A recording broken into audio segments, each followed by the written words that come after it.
سبيل الدموع سبيل.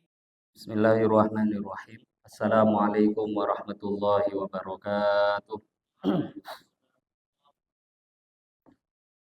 Nahmaduhu wa nusalli wa nusallim ala rasulihil karim amma ba'da. Qala Allah ta'ala fi kitabihil karim ba'da a'udzu billahi minasyaitonir rajim. Qul in kuntum tuhibbunallaha fattabi'uni yuhibbukumullah wa yaghfir lakum dzunubakum wallahu ghafurur rahim. Shadaqallahul azim. Alhamdulillah, hadirin wal hadirat, Bapak Ibu jemaah sholat zuhur yang dimuliakan Allah. Pertama dan terutama sekali mari kita bersyukur kembali pada Allah dengan mengucapkan alhamdulillahirabbil alamin. Bersolawat pada Nabi sallallahu alaihi wasallam dengan mengucapkan Allahumma sholli ala sayyidina Muhammad wa ala ali sayyidina Muhammad. Hadirin wal hadirat rahimakumullah. Siang hari ini kembali kita bersyukur pada Allah. Allah Subhanahu wa taala masih memberi begitu banyak anugerah karunia kepada kita semua, terutama anugerah iman Islam, anugerah mengamalkan agama. Allah Subhanahu wa taala masih berikan sampai saat ini. Mari kita syukuri semua anugerah, terutama iman Islam yang Allah berikan pada kita. Berharap semoga dengan kita selalu bersyukur, Allah istiqomahkan kita dalam iman Islam sampai akhir hayat kita. Amin ya rabbal alamin. Hadirin wa hadirat rahimakumullah. Di kesempatan siang hari ini kita kembali duduk sejenak di masjid yang kita cintai ini. Jangan lupa niat i'tikaf selama berada di masjid. Nawaitul i'tikaf fi hadzal masjid sunnatan lillahi ta'ala. Niatkan dalam hati, saya niat i'tikaf di masjid sunnah semata-mata karena Allah Ta'ala. Kita akan lanjutkan kajian fikih ibadah, fikih toharoh dari kitab Taqriratus Sadidah fil Masailil Mufidah, yang pada kesempatan siang ini melanjutkan Nawaqidul Wudu, bab pembahasan perkara yang membatalkan wudu. Di pertemuan sebelumnya kita sudah membahas beberapa hal yang membatalkan wudu secara keseluruhan. Ada 4 perkara yang membatalkan wudu. Ada 4 perkara yang membatalkan wudu. 2 perkara sudah kita bahas, yaitu al-kharij min ahadis sabilain, keluarnya sesuatu benda apapun dari 2 jalur, kubul ataupun dubur. Sudah kita bahas yang pertama ini. Yang kedua pun yang membatalkan wudu adalah tidur, hilangnya akal, baik dikarenakan tidur ataupun yang lainnya. Ini pun juga sudah kita bahas di pertemuan sebelumnya. Kita lanjutkan An-Naqidus Tsalits, bab pembahasan yang membatalkan wudu yang ketiga. An-Naqidus Tsalits yang ketiga, iltiqa'u basyaratai rajulin wa imra'atin kabirain ajnabiyain min ghairi ha'il.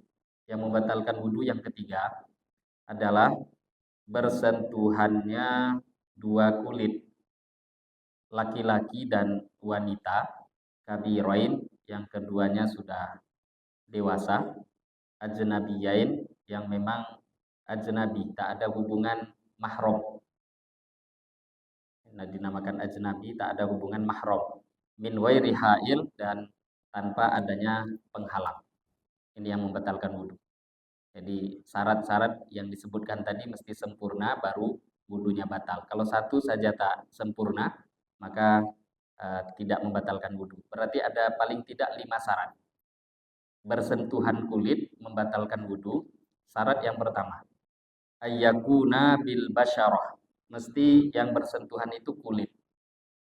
Jadi kalau yang bersentuhan itu bukan kulit, karena bersentuhan itu dari segi bahasa Arab ya memang mesti dengan kulit. Kulit nyentuh kulit itu namanya bersentuhan. Maka para ulama mengatakan keluarlah daripada definisi itu kalau memang dia bukan bersentuhan tak batal. Contoh, kharaja bihi sin wa dhufur wa sya'ru. Maka pengecualian diantaranya gigi. Mohon maaf walaupun ini sulit untuk digambarkan, tapi fikih selalu akan membahas apa-apa yang mungkin terjadi, walaupun mungkin tak pernah terjadi, tapi mungkin. Kalau ada kemungkinan dibahas, itu fikih.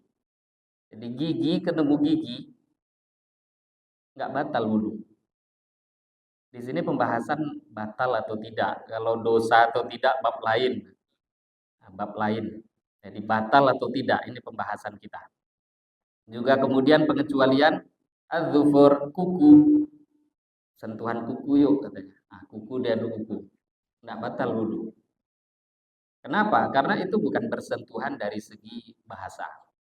Nah, termasuk rambut. Rambut juga termasuk bahagian pengecualian. Karena itu bukan bersentuhan. Nah, hal-hal yang seperti ini kadang bagi orang yang tidak mendalami kayak pelajaran usul fikih, ya memang mereka belum mempermasalahkan. Ya memang belum bidangnya. Nah, usul fikih itulah pelajaran untuk memahami bagaimana kaidah hukum itu menjadi keluar. Bagaimana bisa begini itu ada kaidah-kaidahnya. Karena memang dari definisinya bersentuhan, kalau tak bersentuhan maka tidak membatalkan. Nah, bersentuhan mesti dengan kulit bil basyarah. Kulit yang bersentuhan itu yang membatalkan. Yang pertama, syaratnya mesti yang bersentuhan itu kulit. Yang kedua, tadi beliau sebutkan rojulin wa mro'atain, rojulin wa mro'atin. Mesti yang bersentuhan itu laki-laki dengan perempuan, maknanya ikhtilaful jinsi, beda jenis kelamin. Kalau jenis kelamin sama, tak batal wudhu. Laki-laki sentuhan dengan laki-laki tak batal wudhu. Perempuan sentuhan dengan perempuan tak batal wudhu. Yang batal berbeda jenis kelamin. Kemudian ayyakuna kabiroin. Syarat ketiga, tadi juga dalam definisi sudah disampaikan. Mesti syaratnya kedua-duanya sudah dewasa dari segi hukum Islam. Kan dewasa dari hukum negara beda 18 tahun ke atas. Nah, dalam Islam dewasa punya definisi tersendiri. Mesti kedua-duanya dewasa. Salah satu saja tak dewasa atau belum balik, maka tak batal wudhu. Jadi kalau laki-lakinya atau perempuannya masih kecil, balagha hadda syahwa urfan, memang didefinisikan oleh para ulama kedua-duanya sampai dalam batasan syahwat secara umum. Kalau ditengok ini sudah bisa dinikahi. Nah, itu batal wudhu. Timbal balik karena nafsu laki-laki punya, perempuan juga ada. Cuma laki-laki, perempuan lebih pandai menyimpan. Jadi kalau secara umum balagha hadda syahwah sudah sampai ini orang ini bisa dinikahi. Nah, itu batal wudhu menyentuhnya. Secara umum begitu. Secara watak yang sehat ya. Kan ada orang nggak normal itu. Bayi umur 2 tahun pun dia nafsu, nggak normal gitu. Ada anak umur 5, 6 tahun dia nafsu, nggak normal. Ini urf. Urf itu umumnya orang normal yang kita nilai. Nah, jadi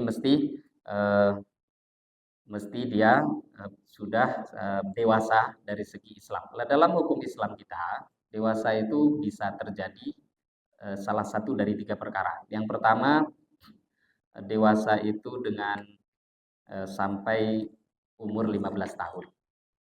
Kalau umur sudah 15, laki-laki ataupun perempuan, maka otomatis sudah dikatakan dewasa. Kemudian di antara ciri-ciri dewasa bagi perempuan sudah haid di atas 9 tahun. Komariah, 9 tahunnya hijriyah, jadi 9 tahun kurang sedikit dari segi masehi. Kalau 9 tahun sudah keluar darah, ya haid namanya. Nah, itu sudah dihitung dewasa, walaupun umurnya 9 tahun. Dan begitu juga sudah keluar mani bagi laki-laki yang umurnya sudah di atas 9 tahun. Jadi kalau sudah keluar mani dan itu tak mesti mimpi basah. Jadi ihtilam itu dalam pembahasan dewasa atau tidak dalam pembahasan fikih, baik dalam mimpi ataupun di luar mimpi, alam nyata. Kok bisa keluar? Berarti sudah dewasa. Nah, ini definisi tadi memang yang bersentuhan itu kedua-duanya sudah dewasa maka membatalkan wudhu. Tapi kalau salah satu saja belum, wudhu tak batal. Kemudian di antara syaratnya juga, itu tadi syarat-syaratnya. Min ghairi hail, Di antara syaratnya membatalkan wudhu tidak ada penghalang. Kalau ada penghalang, ada kain yang memberi jarak antara mereka berdua, walaupun tipis, tapi selagi menghalangi, maka tidak membatalkan wudhu. Salaman pakai sarung tangan, nggak batal wudhu. Walaupun salah satu yang menggunakan. Ini pembahasan batal atau tidak, boleh atau tidak itu pembahasan lain dan tentu akan ada istilah panjang dalam pembahasannya. Jadi membatalkan wudhu ini dalil sangat kuat baik dari Quran ataupun hadis. Dari Quran ataupun dalil-dalilnya sangat sahih. Tak dipungkiri memang terjadi ikhtilaf di kalangan para alim ulama dalam hal ini, terutama kita bahasnya 4 mazhab ya. Kita bahasnya 4 mazhab, paling mencolok antara Imam Syafi'i dengan Al-Imam Abu Hanifah rahimahullahu taala. Imam Abu Hanifah mengatakan dalam setiap keadaan apapun laki-laki perempuan bersentuhan kulit tidak membatalkan wudhu. Ini fatwa Imam Abu Hanifah, mazhab Hanafi. Lah Imam Syafi'i yang agak ketat batal wudhu walaupun ada beberapa syaratnya. Sedangkan Imam Malik dengan Imam Ahmad memang lebih condong mirip mazhabnya dengan Syafi'i tapi ada beberapa perincian. Tapi yang tadi betul-betul mencolok Imam Syafi'i dengan Imam Abu Hanifah. Jadi yang mengatakan tak batal secara mutlak laki-laki perempuan bersentuhan kulit itu Imam Abu Hanifah. Nah sekarang sayangnya beberapa orang yang mengisi kajian misalkan membahas tidak batal wudhu. Nah dia tak sebut kalau itu fatwa Imam Abu Hanifah. Itu hadis yang paling sahih enggak. Dalil yang ini pun sahih. Mungkin yang itu pun juga sahih. Nah ketika dua dalil sahih beradu, maka mau tak mau akan ada sistem tarjih. Kalau tak bisa al-jam'u bainal haditsain atau al-jam'u bainal ahadits, tak bisa dikumpulkan hadis-hadis itu satu sama lainnya, maka mesti ada sistem tarjih, diunggulkan. Nah, dalam hal ini Imam Syafi'i mentarjih. Karena hadis yang mengatakan batal wudu itu sangat sahih. Sangat sahih. Sangat sahih maka membatalkan wudu kalau memang terpenuhi syarat-syarat tadi. Lah mahram Bapak Ibu. Di sini sedikit perincian mahram. Mahram itu total jumlahnya ada 18, ada 18 orang. Mahram adalah orang-orang yang kita haram menikah dengan mereka. Ketika bersentuhan kulit dengan mahram, maka tidak membatalkan wudhu. Tadi bersentuhan dengan ajnabi, yang bukan mahram itu batal. Tapi kalau dengan mahram, tidak. Siapa saja mahram? Ada 18 orang. Sab'atun minan nasab. Ada 7 dari segi nasab kita, yaitu ibu, anak perempuan, saudari kita, bibi dari jalur ayah, bibi dari jalur ibu, kemudian anak perempuan dari saudara laki-laki, keponakan, tapi dari saudara kita. Kemudian wabintul ukhti, anak perempuan dari saudari perempuan kita. Ini sama-sama ponakan tapi kan beda definisi. Kemudian ini sudah 7 totalnya dari nasab tadi. 7 tadi totalnya. Wa mithluha sab'atun minar rodha, dan nanti juga ada tambahan 7 dari segi rodha, persusuan. Jadi persusuan ibu susu, anak persusuan, kemudian saudari persusuan, bibi persusuan dari jalur ayah ataupun ibu, kemudian anak perempuan dari tadi persis dengan 7 dari segi persusuan sama. Itu totalnya jadi 14. Tapi yang persusuan itu memang betul-betul cuma yang nyusu aja dengan syarat-syarat yang nanti dalam bab nikah. Jadi kita Rodhoah itu ada pembahasan tersendiri. Syarat-syarat persusuan itu dikatakan sampai membuat mahram. Ada di antaranya umur 2 tahun dan lain sebagainya. 5 kali persusuan mengenyangkan, ada syarat-syarat itu mesti terpenuhi baru dikatakan mahram. Lah kalau misalkan ada satu orang anak namanya Ahmad menyusu dengan satu orang perempuan bernama Fatimah. Ahmad masih bayi, nyusu dengan Fatimah. Terpenuhi syarat persusuan. Si Ahmad ini saja yang dianggap masuk dalam keluarganya Fatimah. Jadi Ahmad ini seperti anaknya Fatimah. Nah, misalkan Fatimah tadi punya anak namanya Zainab, misal. Maka Ahmad dengan Zainab mahram. Kemudian karena dianggap jadi anak, ya siapapun nanti yang jadi bibi persusuannya, saudari persusuan semua mahram dengan si Ahmad. Tapi hanya Ahmad yang menyusu. Kalau Ahmad tadi punya lagi misalkan adik bernama misalkan Ali. Nah Ali ini nggak nyusu dengan Fatimah, maka Ali tak ada kaitan mahram sedikit. Hanya Ahmad. Jadi Ahmad tuh macam ditarik dia dapat 2 jalur. jalur nasab juga dia punya mahram, jalur dari segi persusuan juga punya mahram. Jadi betapa banyak mahramnya. Nah, ini dari segi persusuan. Nah, 7 tambah 7 sudah 14. Kemudian dari segi musyawarah, ada namanya mahram dikarenakan terjadi karena pernikahan, yaitu ummuz zaujah, ibunya istri kita, mertua. Itu mahram. Ya, ibu mertua ini mu'abbad. Mahram ini mu'abbad. Yang ibu mertua, nanti ada mahram yang sementara. Nanti kita ada beberapa pembahasannya. Ibu mertua itu mahramnya mu'abbad. Selamanya. Walaupun kita ceraikan istri kita, ibu mertua tetap mahram. Kalau istri itu, makanya istri itu Bapak Ibu, ketika bersentuhan kulit dengan mereka, batal wudhu. Kenapa? Istri itu sementara. Kalau anak nggak ada cerita sementara.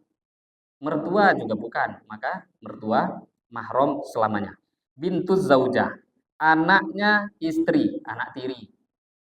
Anak bawaan istri, tapi dengan syarat perinciannya ketika, mohon maaf, karena fikih kita detailkan sedikit. Ketika ibunya sudah disetubuhi. Ini memang harus detail gitu pembahasan, mohon maaf. Kan nikah belum tentu orang itu berhubungan suami istri.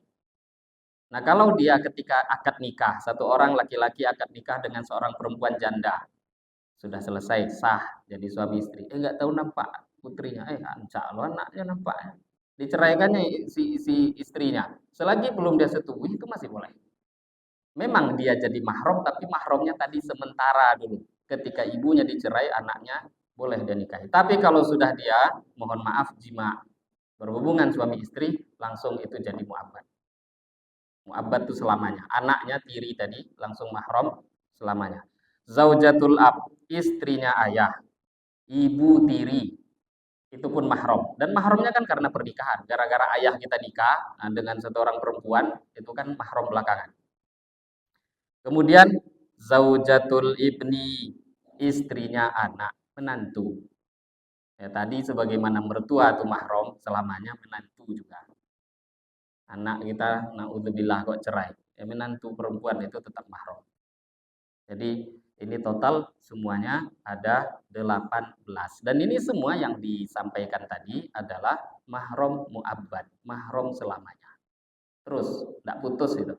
Nah, ada mahram istilah saja, tapi yang dimaksud adalah sementara. Di antaranya mengumpulkan dua perempuan bersaudara dalam satu pernikahan. Bersaudara yang memang hubungan mahram. Dalam mazhab kita Syafi'i yang hubungannya mahram. Jadi kalau ada dua perempuan bersaudara, Zainab dengan Aisyah bersaudara. Kemudian satu orang menikahi, si Umar nikah dengan Aisyah. Maka ketika Umar menikahi Aisyah, di waktu yang sama dalam satu pernikahan dia nikahi lagi adiknya si Zainab, nggak boleh, haram. Haram itu bahasa lainnya kan mahram. Tapi bab ini mahramnya mahram sementara.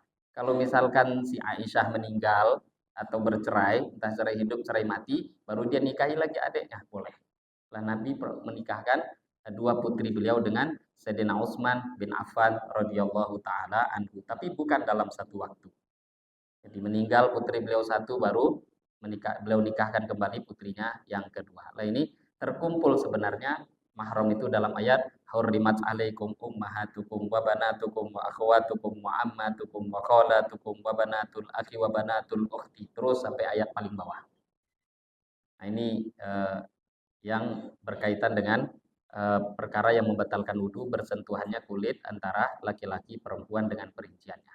Kemudian yang terakhir, perkara yang membatalkan wudhu adalah yang keempat, an-naqidur rabi' massu qubulil adami au halaqati duburihi bi batnir raha au butunil asabi'. Menyentuh, bukan menyentuh, memegang kemaluan. Dan di sini masuk juga kategori kemaluan kubul dengan dubur. Tempat kita buang air kecil, kemaluan, dan dubur, tempat buang air besar. Halakoh, lingkarannya itu tempat doa. Di situ dipegang, batal wudhu. Tapi bedakan Bapak Ibu, memang dalam bahasa Arabnya masud dzakar, megang. Kalau tadi nah dalam menyentuh itu lamsun, menyentuh. Jadi lam mim sin, yang satu mim sin saja. Di sini memang masud dzakar, memegang. Beda antara megang dengan nyentuh. Maka definisi perlu tahu baru keluar hukum. Sehingga nanti menyentuh, memegang kemaluan. Jadi harus bedakan. Karena nanti kalau salah terjemah, misal dikatakan nyentuh kemaluan batal. Enggak, bukan nyentuh, megang. Maka megang itu ada definisi. Megang tuh mesti dengan bibatinil kaf. Megang tuh definisinya dengan bahagian telapak tangan, dimegang. Tapi kalau bisa ada orang megang balik begini Pak, itu sulap misal ya. Nggak tahu saya ada bisa. Itu bukan megang namanya. Jadi dalam definisi ada hukum. Ada dalam definisi ada hukum. Jadi syaratnya nanti yang membatalkan wudhu megang kemaluan. Dan kemaluan tadi bukan hanya kubul, dubur masuk. Dan di sini eh, entah yang dipegang itu dewasa atau kecil, yang dipegang itu punya sendiri ataupun punya orang lain, semua membatalkan.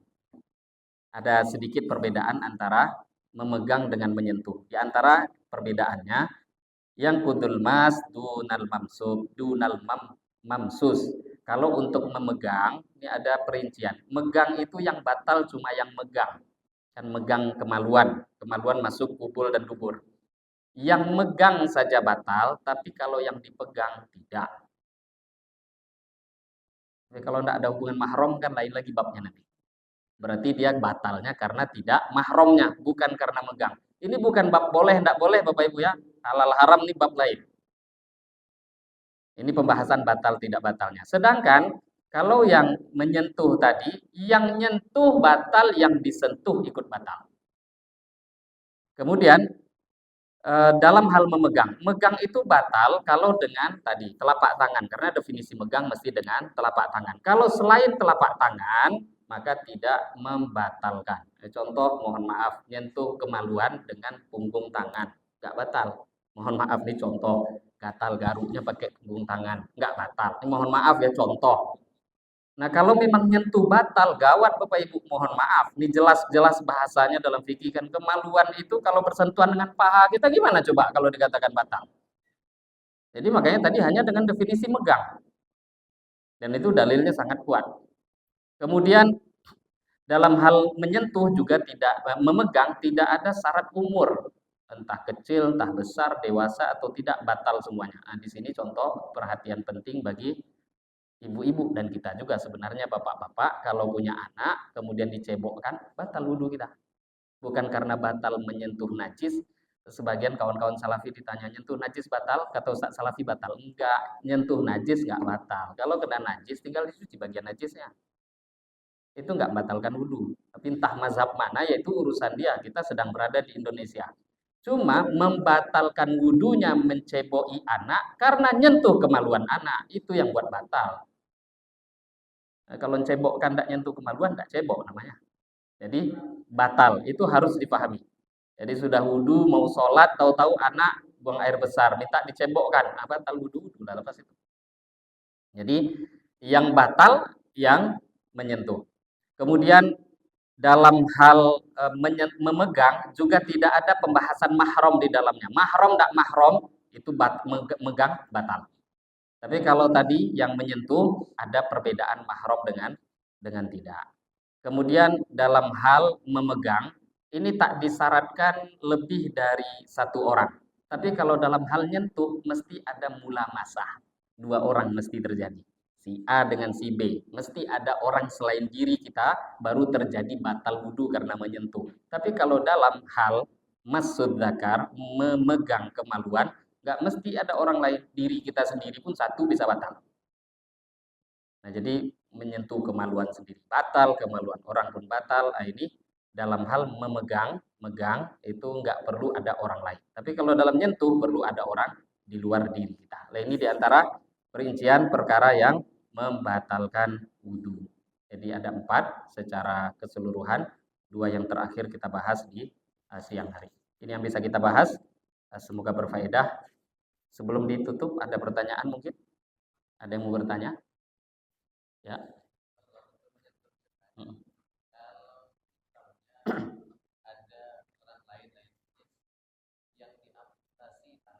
Oh ya.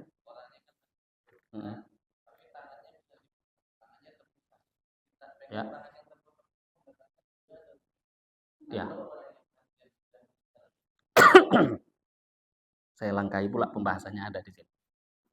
Lamsul udwil muban al munfasil idza kana al munfasil fawqa nisfil jasad fawqa surrah kayatin fayantakitu bilam sihi inda ibn hajar wa inda ramli yantakitu idza baqiya ismuhu bihaitsu yutlaqu alaihi ismu untha au dzakar.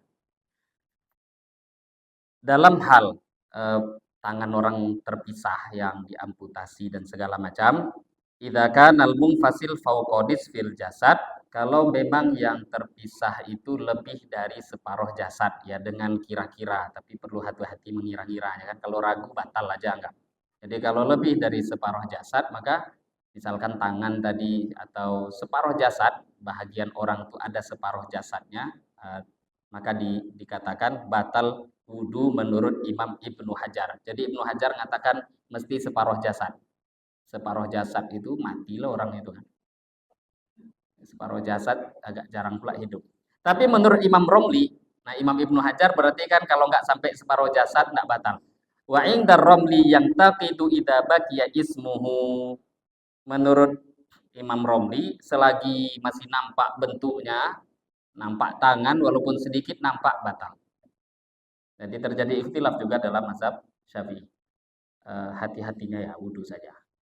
Kan nampak tangan disentuh atau memang kita dokternya. Ya, tapi kalau sudah dokter sudah operasi ya jangankan wudhu berwudhu mandi itu lepas itu.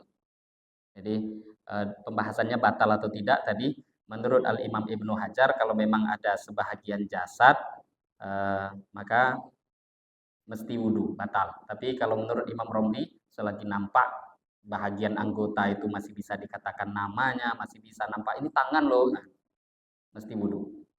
Jadi menyentuhnya membatalkan. Semoga bisa memberikan jawaban. Lainnya memang ada tadi pembahasan terlangkai. Saya kira cukup. Demikian, lebih kurang mohon maaf. Mari kita tutup dengan doa kafarah majelis. Subhanallah bihamdihi, subhanakallahumma bihamdika. Asyhadu an la ilaha illa anta astaghfiruka wa atubu ilaik. Wabillahi taufiq wal hidayah. Wassalamualaikum warahmatullahi wabarakatuh.